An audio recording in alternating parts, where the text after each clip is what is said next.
starting my speech in 3 minutes. Today, PROP proposes that we believe that liquefied natural gases should be prioritized over other renewable energy sources as an alternative to coal. What are my stances? Number one, what does advocacy for liquefied natural gas actually look like? This looks like, number one, protests. Number two, advocating on spreading awareness. Number three, actively using these liquefied gases on a daily basis. Now, secondly, why should green energy activists prioritize advocating for liquefied natural gases over other renewable energy sources as an alternative to coal? This is actually like a question that is supposed to be asked in this debate. Now, I will also be answering my question in the argumentation, but also we should prioritize liquefied natural gases over renewable energy sources as it has a lot of benefits. For number one, it's easier to transport to other countries, and accessibility is a huge factor in this debate as well. I'll be moving on to that point later in my argumentation. Thirdly, what does renewable energy look like? What renewable energy looks like is number one, for example, dams, windmills, things that produce energy. Number two, many developing countries or underdeveloped countries aren't able to afford these renewable energies. Thirdly, it depends on the circumstances of the nation. If it doesn't rain, there's no hydropower. If the sun doesn't shine, there's no solar energy. If there is no sun/wind, then the lack of that renewable energy, worst case scenario, there's no electricity for weeks on end. Now, why do we need renewable energy? Oh, wait, what?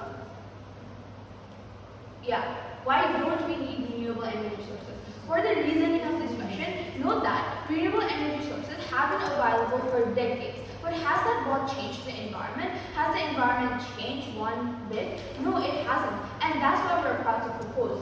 Now, in number 5, how do we keep environment in our plans?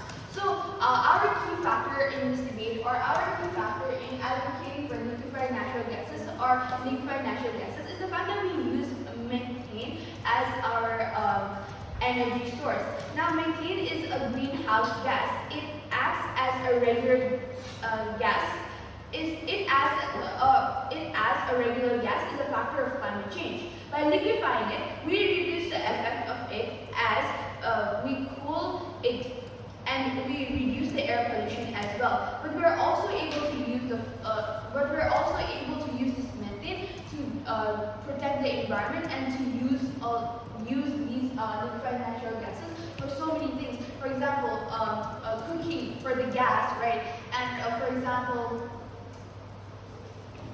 just electricity and so many more. And now let's keep in mind that if you burn coal, it emits a lot of carbon dioxide in a large amount. A lot of carbon dioxide is harmful for the environment. We acknowledge the fact that methane do emit carbon dioxide, but in a very less amount. All cannot come up here and argue on the fact that carbon dioxide is not found in the world, because carbon dioxide is in fact needed in the world right now. How? Because let's look at the examples. Number one, cows actually breathe carbon dioxide. Number two, plants actually breathe carbon dioxide as well. Now, carbon dioxide is needed, but in a small amount. And since liquefied natural gases do emit carbon dioxide, which is useful, this is the reason that our case is a debate-winning case. Moving on to my argument, but before that, do I have any blue eyes? Okay. Argument number 1. So, liquefied natural gases are easier for transportation and accessibility. Liquefied natural gases are easy to transport. This leads to accessibility for all countries. Note that accessibility is important. Accessibility is quite important in many sectors, including environment. Especially due to geographical constraints, some countries have a lack of resources and renewable energy sources. But since LNG is specially transported, it leads to better international trade relations, increases in accessibility inside a country. For example, a country doesn't have renewable energy sources. what do they do then? What do they do then? You can't transport renewable energy source from another country to bring it to that specific country. We can't. And that is the reason why we need liquefied natural gases, because it's easier to transport. For example,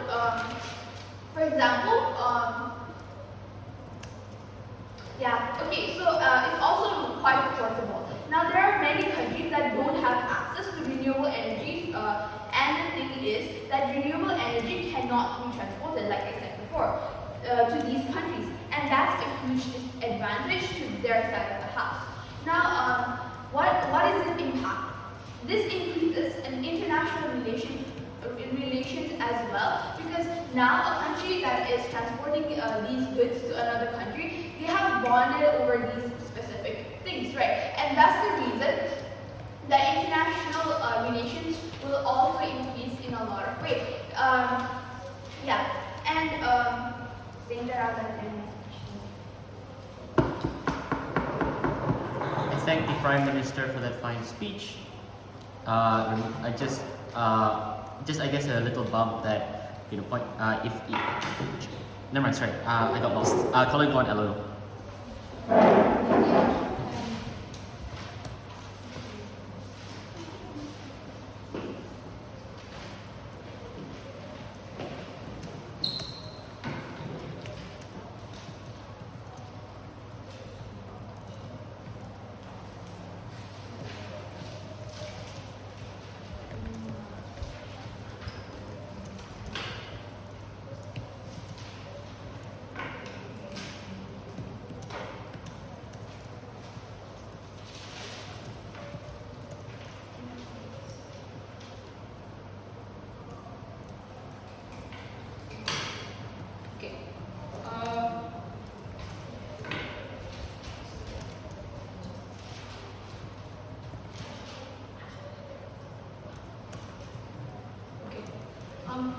Hi, I'm Nilo. I'll begin on my first words.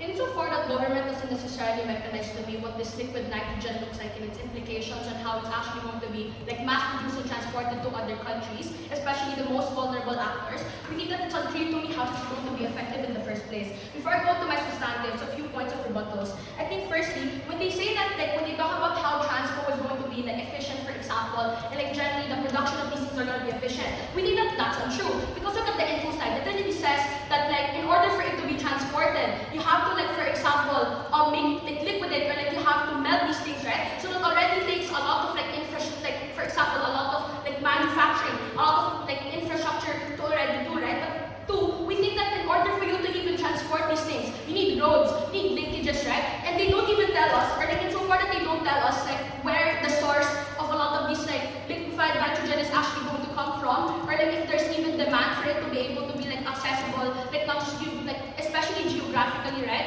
We think that that's already a big harm that they posit, right? But then two, when they talk about for example, trade relations, and they posit to you a lot of impacts of trade relations, how it's going to be better for countries. We think that first, they don't necessarily recognize how this happens. But two, these are already things that happen with renewable energy. There are literally existing climate agreements. People are literally from all around the world are literally meeting in order to have this renewable energy, right? So they don't posit the urgency of why you need to invest in something that's new in the first place, when you already have a viable incentive that actually works, that people are actually investing in the status quo, right? But then, we think that in order for the case to actually fly, we still have to mechanize what this energy actually looks like and how it's going to be effective, right? We think that we'd rather stick with the status quo. We keep the current climate agreements that we have, right? The current talks, the current meetings that people from or countries from all around the world have, right? And the current investments already exist later, right? But then first, before I go to my arguments, what does renewable energy look like? We think this looks like solar panels, dams, wind turbines,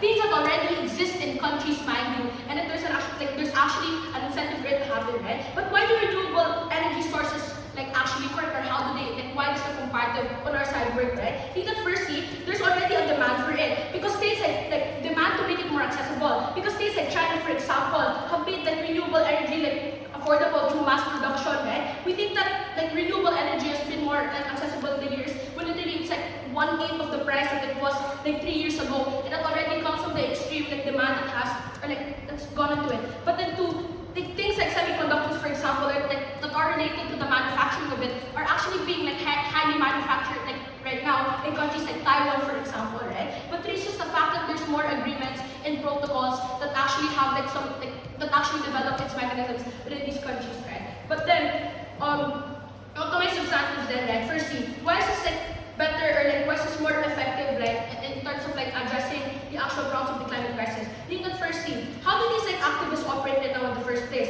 They want accessibility first. They want accessibility because right now the climate crisis seems isolationist. That these like people or these countries are not focusing on the needs of like, the people on the ground, the LEDCs, the most like underdeveloped countries, right? But two, they want more people opting into green energy, right? Because they see it as an already existing like viable alternative that countries would rather opt into. Because these countries are not going to do like a lot of like radical like policies or reforms. So at the very least, you already have this existing alternative, such as like green climate energy that people would rather opt into. But three, they want more innovation, right? So just to preempt, if like government says later that like renewable energy is gonna be expensive, this is highly untrue. Because firstly, we already told you from framing that it's being mass produced by like these countries already, like in terms of manufacturing. But even developing countries, like for example Laos, already have renewable energy in the first place. But two, there's competition to make it better between different states, and it's something that's actively being invested in. So you can actually see that the quality is increasing or it's actually becoming better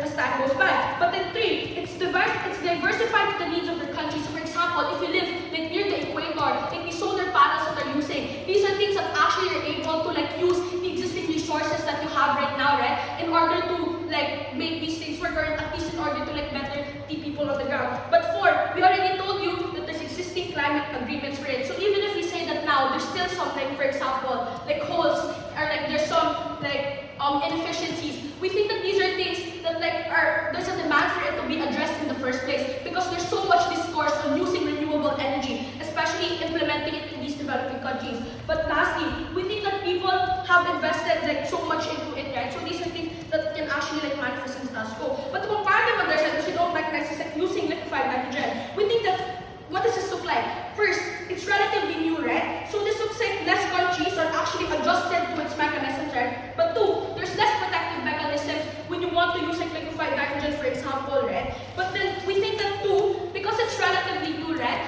And like people are just more accustomed to like renewable energy because it's already being implemented. We think that they have to adjust a lot of their resources.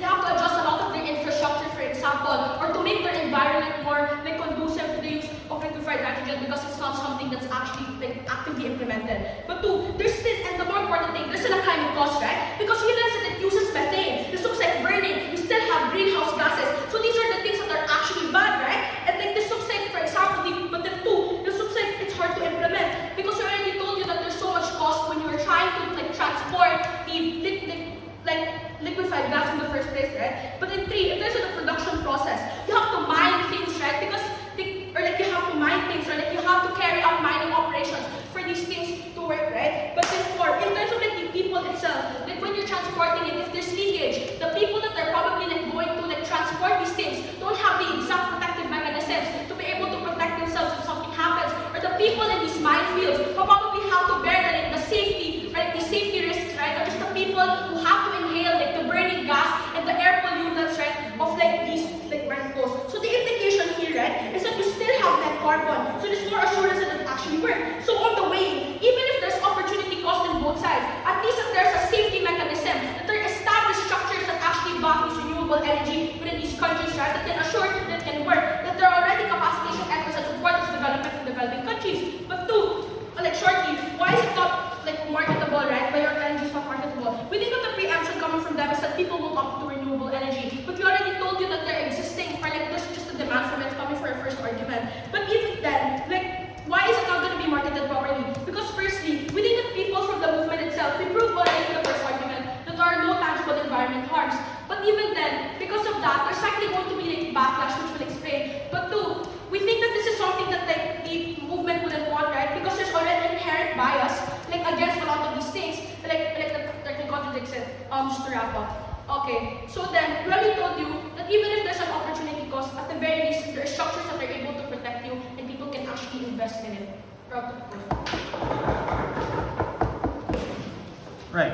I thank the Leader of Opposition for that very fine speech. To continue the case for side of government, I invite the Deputy Prime Minister.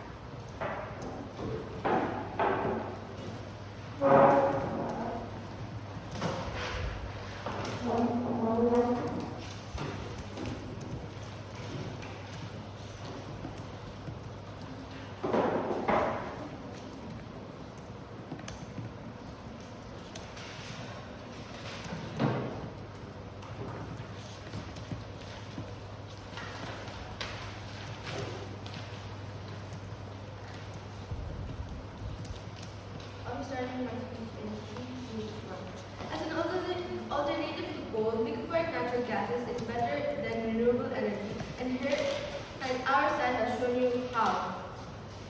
First, I'll be moving on to rebuttals, then continuation from my first speaker, and then I'll take it otherwise. So, first rebuttals, I would like to talk. This will also be included throughout my speech, but climate crisis and rebuttal is that as we know, fossil fuels are a huge part of the climate change right now because the air pollution and stuff, and we're reducing a major factor of climate change in the status quo. We still need fossil fuels like methane, nitrogen oxide, etc. because there is a demand for electricity and energy in like so many different factors, and renewable energy just can't fulfill that. Renewable energy, as my first speaker said, that it's very reliant and heavily dependent on nature, and it also has been used before other energy sources because it was already in the nature. But people had to go and or use coal gases because first the demand, and second it wasn't sufficient. It was all dependent and we could control it. And as the population grows, the uses of energy increases alongside it. So it's not, even if it's a better stance for climate change, it's still not better for the people. Yes, our side isn't completely reducing climate change like in the opposite world, but in our side, we're reducing it by a major factor while also helping and giving it to the people as well. And by relying on, and in their side, by relying on renewable sources and forgetting fossil fuels or in the case LNGs, because it has more chance of making more climate change. It's not relevant because we also need to think about the accessibility to all, which I will be continuing as well. And then the reason, another point of rebuttal is the hard to implement one, which is that we're talking about we should prioritize the funding and advocacy of LNG because in the long run it's going to be more sufficient. It's going to reduce climate change, not entirely, but in a major factor. It's in the long term as well, and it benefits everyone, the nature, the people, the government, because it's more easier to implement this than just solely rely on the renewable sources. Now moving on to continuation, but for that NPO-wise. Our main claim is the accessibility and transport one. First, we're talking about developing or underdeveloped countries like, for example, Nepal or countries that are affected by climate change like Bangladesh and like very poor countries, etc. And first is easier to trade and transport to these countries as well because many countries, even though they have an amount of renewable energy sources like dams, windmills, they're still harder, like expensive to implement because it's not coming for free. Even if the sources are free, you still need to make the infrastructures in their side as well. So countries can't afford, and it's also profitable for developing countries. Even if it's a sad fact, they use this source or this thing as profitable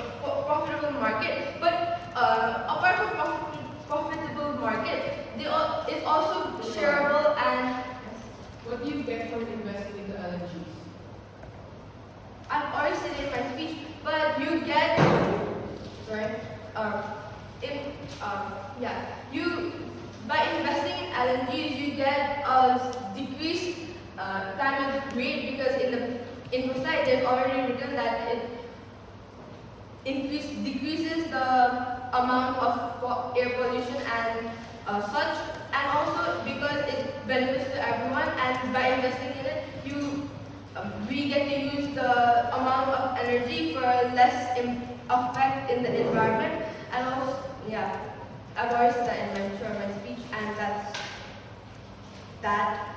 And continuing what I was saying, so it's a profitable market and it's easier to trade and transport. Those were the reasons. So yeah, I think we want to say that. No.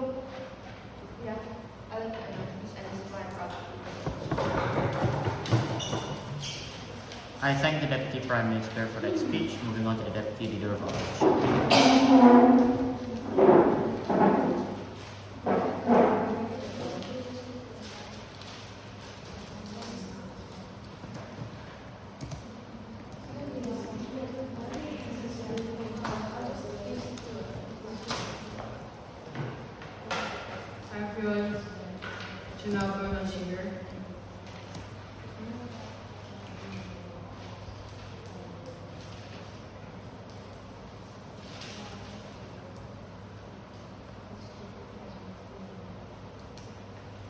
Starting the speech in 3, 2, 1.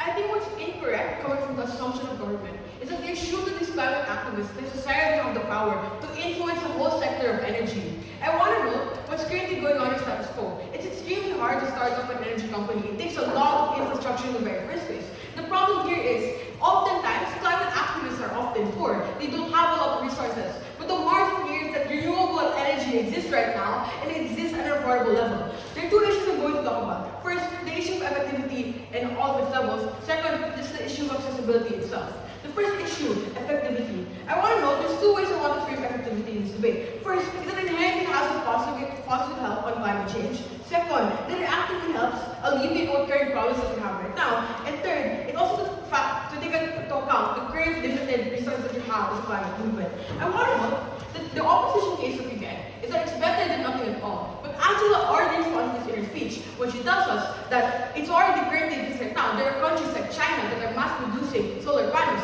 The price of solar panels right now are currently so much more cheaper than they were like a few years ago. And I think that just shows because the industry itself of renewable energy has currently so much innovation, so much state incentives to actually invest in it. It's already something that's worth putting into. And that's already how Angela responds to it. And I want to know that the issue of effectivity is the most important in this debate. Because both sides have reason to believe that it's going to be accessible for a lot of reasons. What's far more important is what exactly happens to the environment. And before you even get effectivity, it's just you make sure that your message comes up well. This is where my extension comes in then. The fact that as a climate activist, as an energy activist, as a green energy activist, you inherently have to disregard for what you currently believe in, that's instead is going to make you worse as a person. The first point here is that we're currently at a point of no return in our climate right now. It's increasing in every single year. The temperature gets hotter.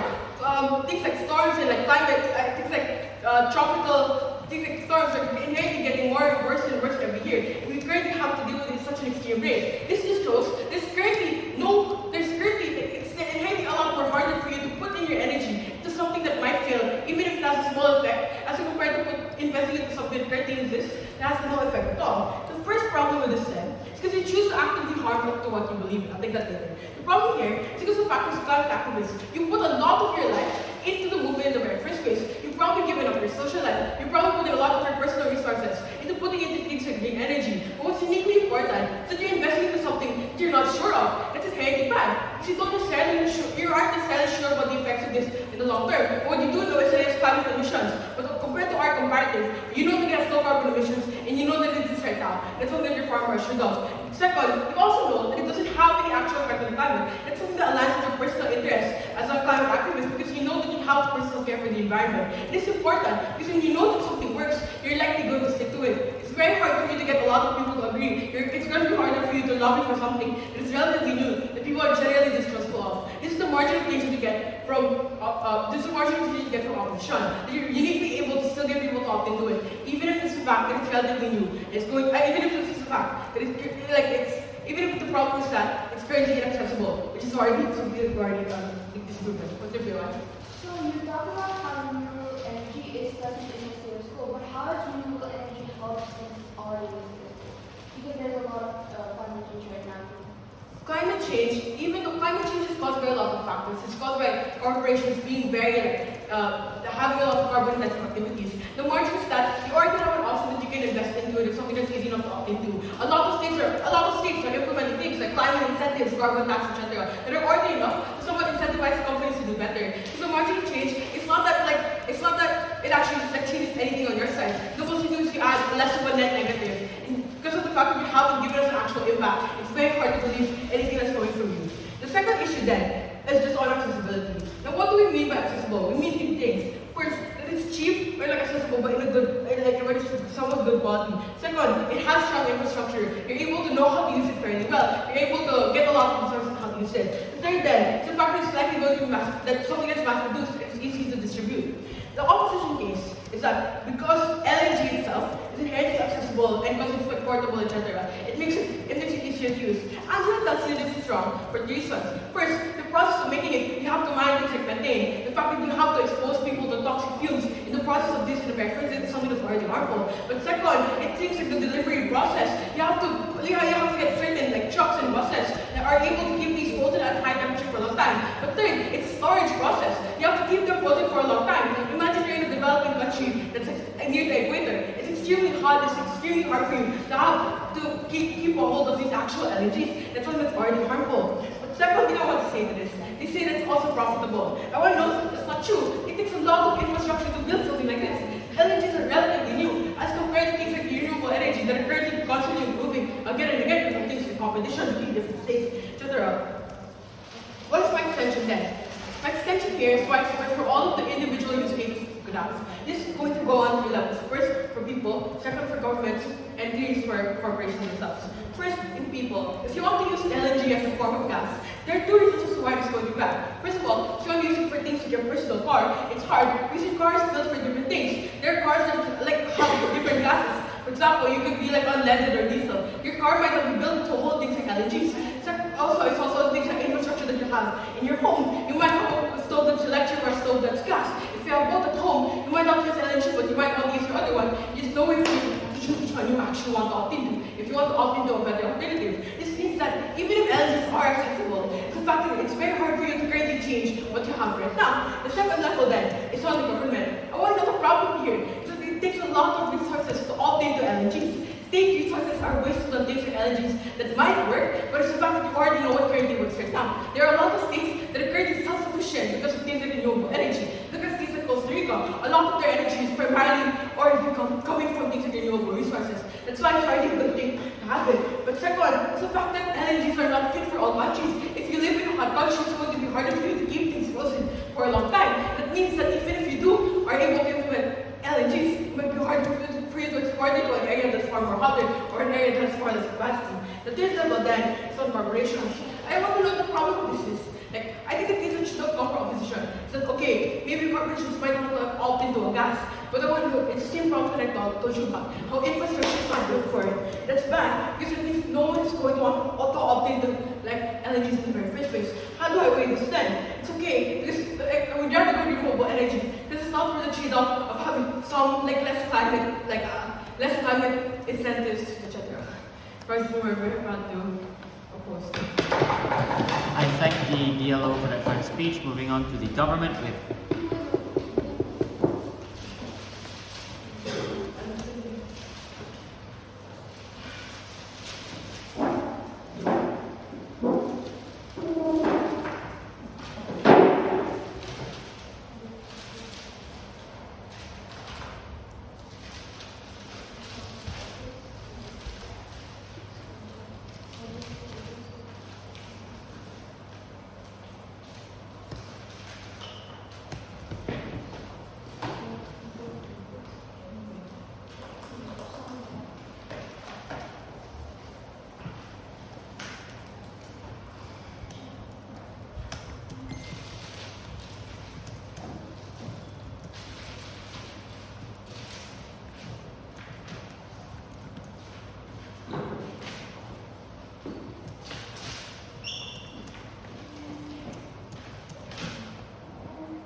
some rebuttals and bringing up the questions that happened in this debate. First of all, starting off with the rebuttals, we talk about how it takes infrastructure costs, but we have to acknowledge the fact that these windmills and the solar panels also need money, and they just don't come overnight on top of your house. They also need the same amount of investment, and investment, so it goes both ways. And they also talk about how these renewable energies, they exist right now, but that is actually because these greenhouse activists actually took the risks and they actually advocated for it highly, and that is why. And it was very highly pushed when and it was used as a regulator for climate change, and they advocated for it. So if we get the same effort for these LNG, we're pretty sure that they're going to get the same amount of benefits. They also they keep on pushing the fact that renewable energy already exists right now, but they claim also for it to be effective. But why don't we see any change or any noticeable active change in the climate change system, even if they are advocating for it, even if it already exists? Especially, they're ignoring the fact that even in developing countries or countries with low budgets, they don't get the same amount of benefits that these other countries do. Panel, we also have to acknowledge the fact that this House will use that motion, and we've presented to you a clear model on how these greenhouse activists do prioritize advocating for it. We don't need to present a model on how we're going to distribute it, since it's like about how green energy activists would advocate for it. We've presented to you a clear model on how they would do it, as in they would spread awareness, actively use LNG and stuff like that. So, and considering the fact that we have the proposition fiat, it already exists in our house, and if the policy is pushed, then I'm pretty sure that they're going to get it. There's no fiat in this house of use that motion. But it can be treated as a policy.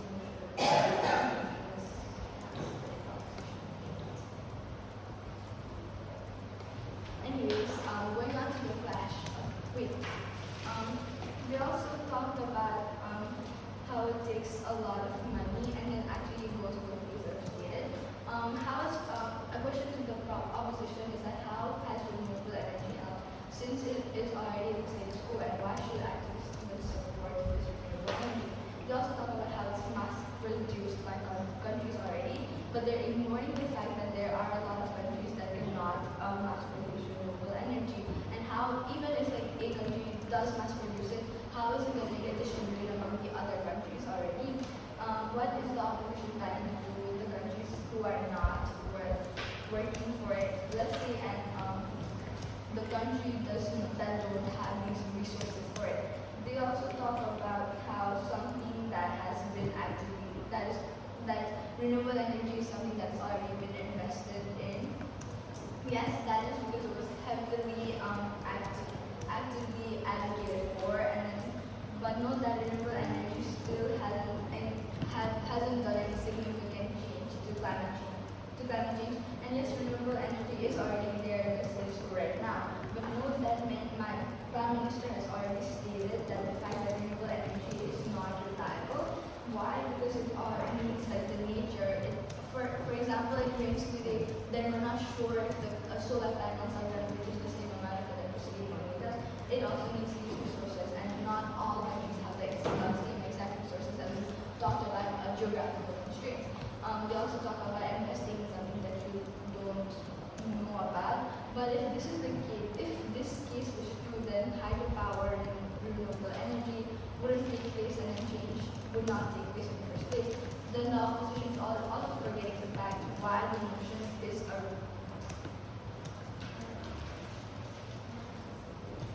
has arisen in the first place. This motion has arisen simply because the people or green energy activists weren't happy with the status quo and the change that renewable energy is making today. Going on to the clashes, their main point was something about it already existing, and it's already existing, and it's going to be hard to convince the other people on how we're going to make change by doing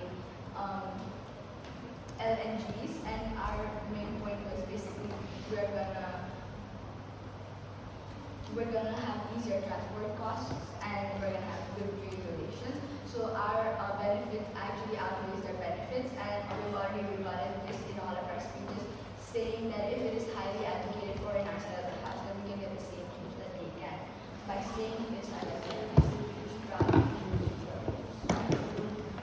Thank you to the Gulf Whip. We're going on to the Wet Whip.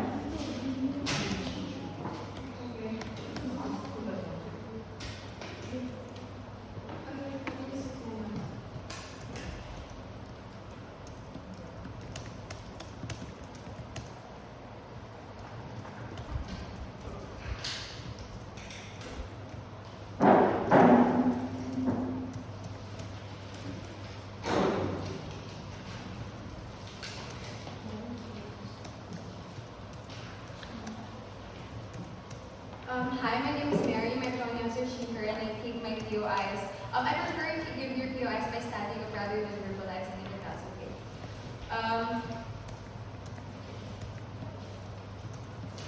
I'll be starting my speech in 3, 2, 1, go.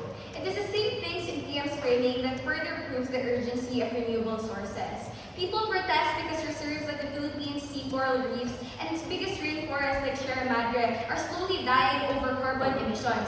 It is because of oil spills that kill what the fishermen can probably fish for. They can only probably fish for like a few things a day because of things like climate change, and that is further exacerbated by things like oil spills. It is organizations of fishermen that are angry over new land reclamation projects that just because they have to diversify on new pro-LNG companies and add on to their infrastructure facilities. Even if government does have the quote-unquote fiat, we tell you that on opposition, we are able to fulfill our burden and disprove why this will not be done well on their side and why it's not going to be effective to further to provide solvency to the climate change problem that both sides aim to resolve on this day. I'm going to clarify 3 deadlocks, and after that I'll be focusing on the main issue, which is going to be accessibility, especially towards these green activists incentives. The first deadlock I want to clarify is the vulnerability to climate change due to what PM says on the circumstances like having not enough sun, rain, or the right agriculture. Note, this was a one-liner from government to prove why this is A, worse off on our side, and B, what the comparative is on government. I can easily symmetricize this by saying that even developed countries like Japan can still have tsunamis and earthquakes. We tell them that it can probably flood these facilities of oil, of like this methane production, right? Therefore causing more leakages and oil spills. Being in the ring of fire, secondly, just causes more methane to combust. But thirdly, more earthquakes can probably cause these infrastructures to break down, cause more leakages, and even in the mining production, that can just cause more erosion and etc. However, but because that is symmetric now, I'll prove to you what the delta is on opposition and why those harms don't happen on our side. The first thing Angela told you is that renewable sources is adaptive to countries' geography. This implies 2 mechanisms as to how this happened. At the very least, we tell you that there are checks and balances like maintenance, underwater CCTVs, and investigations if those waterways are strong enough to hold this new technology. That just further proves to you why at the very least it's more likely that these are going to be acclimatized to a country-specific geography. But even secondly, if they are damaged because of things like erosion, it's okay because these things are more tangible. Like you can actually hold the nuts and bolts that they have, and they require multiple specialists to manufacture. We are willing to take that trade-off if it means that we are still able to put into maintenance these tangible things. But this cannot fly on government because LNG is a less flexible chemical, and that chemical has to be stored in different warehouses. If it does leak on government, it is a worse comparative than ours because we can still fix these windmills. On government, you have to clean these waterways. You have to buy more water buoys. You have to clean the corals. Our comparative has a more minimal setback. The second thing I want to talk about, the second thing under this is that Janelle already responded by saying at the very least, even if climate change does affect us, we have energy reserves. This implies 2 more things. We flip their climate change harm because even in more sunny days or drought out of climate change or more greenhouse gases, that means we're able to fuel more of these solar panels and use it to our advantage. If there's more rains, we can put more water into the hydropower and etc. But even if climate change still exists, it's still symmetric, but at the very least, there's community changes to us. Overall, we crystallize why there's better insurance on our side. We don't get the security on government. The second thing I want to talk about is the regulations case, right? Janelle already told you that it's very hard to lobby on government because there are more restrictions, like already existing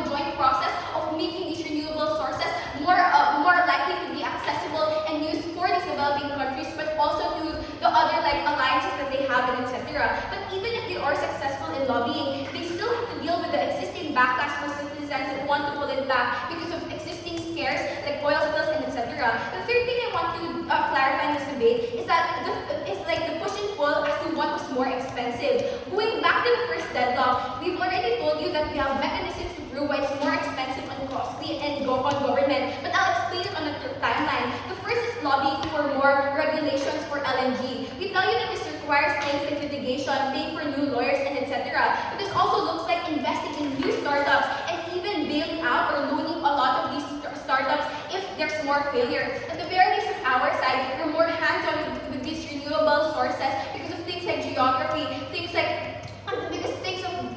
Angela and Janelle have already talked about. Second is on the production process. On government, you have to create more infrastructure and new products like new cars that specifically rely on LNG use only. The downtown opposition at the very least, and why we don't have that arm, is that you don't have to buy more things just to begin to use that technology. And this is so important for the vulnerable actors, like especially those from developing countries that don't have access to these because of things like, for example, wealth disparity and inequality. At the very least, we tell you that you can use solar panels anywhere, and like the electricity that you get from solar panels anywhere in your house. You don't have to buy a new car for it, especially when a lot of disadvantaged people don't even have cars to begin with. They have to use like public transportation, which is still more community use on our side. But the third is on consumer availability. On government, you have to make new infrastructure to sell these. At the very least, in opposition, it's not something sold as a product. It's embedded into like the natural ecosystem and it's just used as an electricity source. And the fourth thing is that they just can't say that they get more international trade on their side.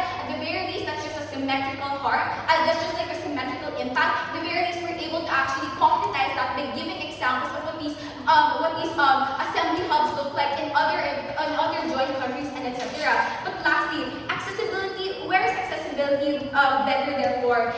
This is important for green activist messaging, especially with things like isolationism. When you weigh up on the quality of this technology, we give you more safety nets in opposition. The expenses that government feels to prove as harms on our side just don't exist, given that they don't have the mechanisms or analysis for it. At the very least, we prove to you why on our side there's less security risk, meaning that there's less money that they have to pour into this when these things go wrong. With that, I'm very proud to oppose. Thank you so much to the upper whip. Now we want to the upper plank.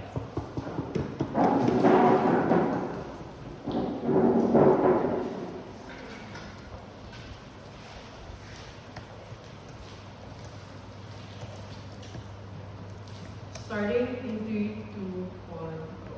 There are two things I mainly want to clarify before I get into the chunk of my reply speech. The first thing I want to clarify is there actually fiat in this motion? I want to know the actual wording of this case. You are a green climate activist. You're choosing to prioritize a certain policy over another. You're not the government. You're not the state that has current funding. You might have your own as an activist, but it's not enough to fuel a whole policy. And I think that's absurd for them to try to clarify it when they should have clarified it earlier. The second thing I want to clarify is what is the actual state of renewable energy right now? Because we've told you down the house that it is currently very accessible because of three things. First, that it's being mass produced by states like China. Second, it's because of things like competition. And third, it's things like state interests that actually have led to like increasing development as a sector. These are all three things that they haven't probably taken down. They haven't properly taken down, and already takes down a lot of their main impacts. There are two main things that we get from government. First, that LNGs are accessible, and second, LNGs are easy to use, and second, that they're accessible. They're easy to use. There are two ways to respond to that. The first thing that we say is that it's not as easy to use as you say. Because we tell you that it's not as easy to use as you say. Because we tell you about why the production process itself. You have to constantly freeze things, you have to constantly mine things. These are all things that are very much hard to account for. This is something that we haven't responded down the bench. But second, we told you why it's bad for all use cases. As a person, you might have to change everything that you might want to have at your home for you to have gas, even if you already have a conventional oven, etc. But secondly, as a state, you have to invest a lot of infrastructure into making something that might not even be widely used. How do we weigh this then? On the best case, that it's easy to use. Our case is still better because there's still far more information and far more materials that you can have to actually use renewable energy, and you haven't engaged in this happen forever. So when you weigh this issue then, at least on scaled mechanisms, we give you far more mechanisms to actually tell you why it's easier to use renewable energy as opposed to using things like LNGs fact that you're not paying for it right now. The second then is on the fact that LNGs are accessible. There are two ways that we respond to that. The first thing that we said is that new technologies are often expensive in the very start. They always take a lot of funding, etc. But because of things like constant funding, it might become better. Because they haven't proved the fact that you're going to get funding as a green climate activist, it already takes down that impact. But second, the mitigation that we get is that even if there is a lot of investment, people are scared to use new things. They're scared of things and new technologies that oftentimes is why it's already not why things are not currently used. To get people to opt into things, you have to use a lot of promotion. They have to mechanize that promotion. Don't believe that impact then. What happens even in the best case, they say that there's still some positive impact. It's not for the climate trade-off that you have, the climate trade-off that you eventually get, because there's still a net harm in the process and the actual use of it. How do you weigh this then? Accessible does not mean it's inherently good. You have to give up a few things. Even if it might have some positive effect, it's the fact that there are extraneous harms that you're not able to properly deal with. That's what we uniquely do at side opposition.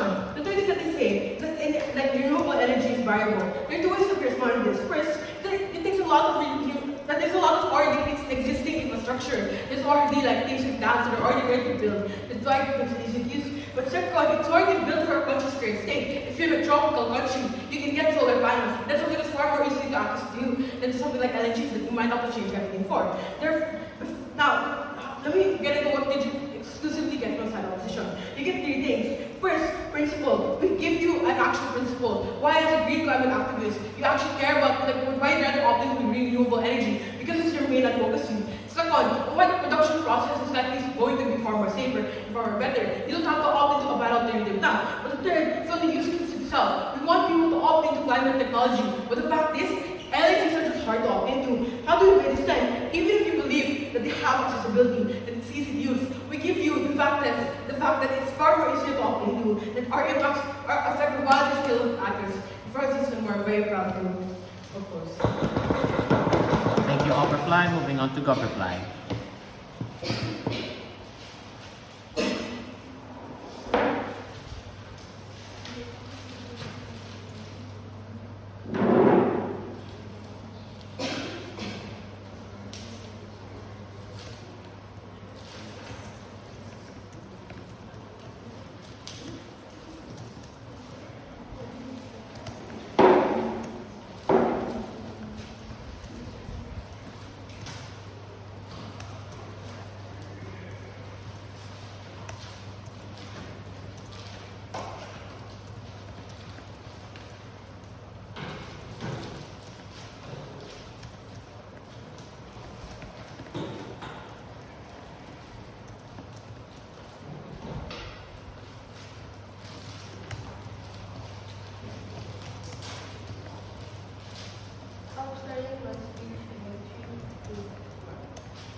things that they've said wrong or done have misunderstood about our side and give you the reasons why it's misunderstood, and then I'll give you the reasons why we win. First, I'd like to talk about how they talk majorly in their entire speech is that renewable energy is already in status quo and already working. But corporations, even with environmental restrictions and policies, are still using a good amount of fossil fuels and coals to produce or for energy. So how long will it take to reduce the climate change? Because it is already shown that it has taken years upon years, and every year it just reduces a few points a year. But by taking a major factor that affects the climate change significantly, by reducing it, by freezing it, we reduce the climate change significantly. And also, it's already written in the slide that it is reducing air pollution and carbon dioxide, even with the uses of proper fossil fuel.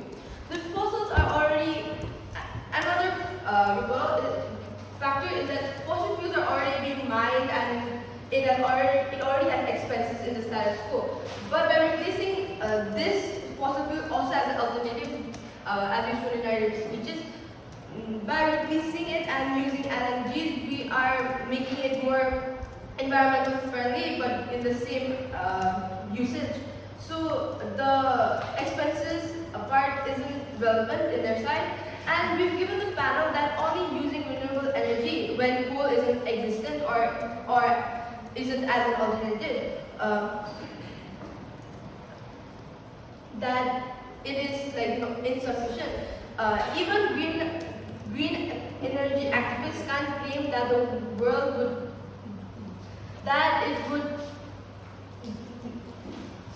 greenhouse activists can't claim that only being reliant on renewable energy after taking away a major source which is coal, it is able to support a lot of population, a lot of people. They even can't claim that because it may look moral, but who would really invest on renewable energy anymore? If countries don't benefit their own citizens, then it simply won't work. So that also is broken down. And note that there are many parts of this debate that we have touched. Well, they've already talked about environment and a few parts which is majorly based on the environment and the major countries. And now moving on to why we win is that we have agreed with all the factors in the status quo, such as how renewable energy is already being used, but we've given you disadvantages of that because it's not sufficient. And they've talked about our infrastructure plans and how we will do it, but it's already being used as normal. The fossil fuels are already being used and being expensive. So it's not relevant or made up. And then another role is that renewable energy sources already have a huge role to play in environment sector, and opposition doesn't acknowledge that even in our side of the house, has renewable energy, and since it's already highly advocated for, we propose that LNG should get the same priority. We're advocating not buying or making it. We're saying that we should invest on it. We're not saying that we're not talking about how we would do it. We're talking about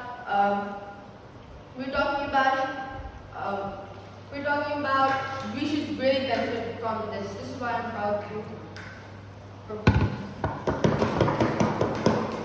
I thank the government reply, and that's all for